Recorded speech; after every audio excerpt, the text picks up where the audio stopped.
China ancam jadikan Australia target rudal balistik. 首先，我认为，在人类抗击新冠肺炎疫情的关键时刻，举行这次世卫大会，具有十分重要的意义。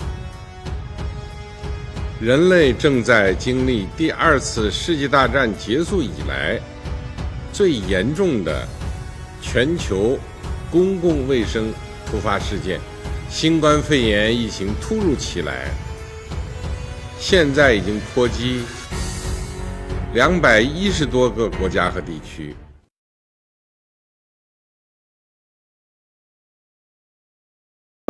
Media pemerintahannya mengancam bakal menjadikan Australia target rudal balistik. Negeri kanguru diajak lemah dan tidak signifikan. Babak baru ketegangan dua negara sejak isu perang dagang hingga asal-usul virus corona. Global Times, harian yang kerap dianggap corong Partai Komunis untuk urusan luar negeri, memberikan peringatan kepada Canberra. China mengancam akan memasukkan Australia ke jalur tembak. Ancaman itu muncul setelah Canberra berlatih bersama Amerika Serikat, Prancis, dan Jepang di kawasan Laut Cina Timur. Latihan 4 negara, salah satunya mempraktikkan penyerangan amfibi, nyatanya membuat marah negeri panda. Tentara Pembebasan Rakyat atau PLA bahkan tidak perlu mengamati latihan tersebut karena tak signifikan secara militer. Begitulah keluar Global Times.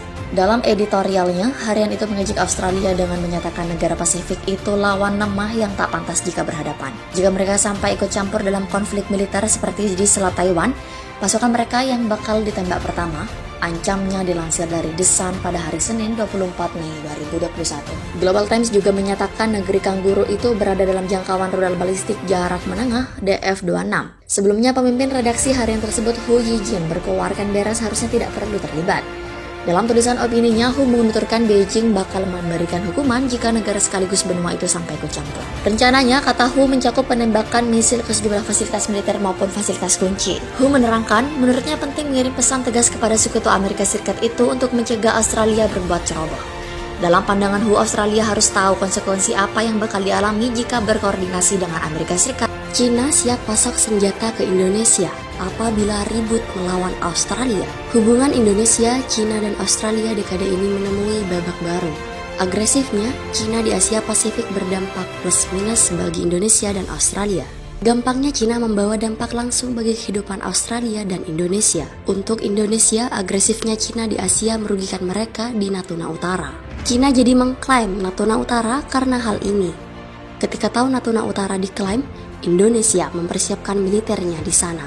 Dan meskipun Indonesia bukan penuntut dalam sengketa laut Cina Selatan antara China dan beberapa negara Asia Tenggara, Indonesia telah dengan cepat mengeraskan Natuna dengan instalasi militer, termasuk fasilitas pembangunan kapal selam, dermaga yang dapat mengapung kapal perang yang lebih besar seperti kapal serbu amfibi dan fregat, dan pangkalan untuk pesawat militer seperti helikopter Apache dan Sukhoi.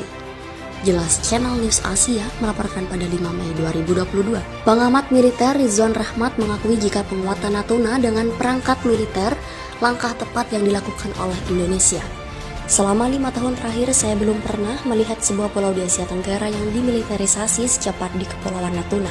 Ini adalah tanggapan Indonesia terhadap pengerahan aset militer dan penjaga pantai oleh China ke perairan yang diklaim oleh Jakarta sebagai bagian dari ZINYA. Begitulah jelas Ridwan. Namun Indonesia juga membutuhkan duit investasi dari China. Proyek Belt Road Initiative atau BRI yang digodok China rupanya menarik minat Indonesia.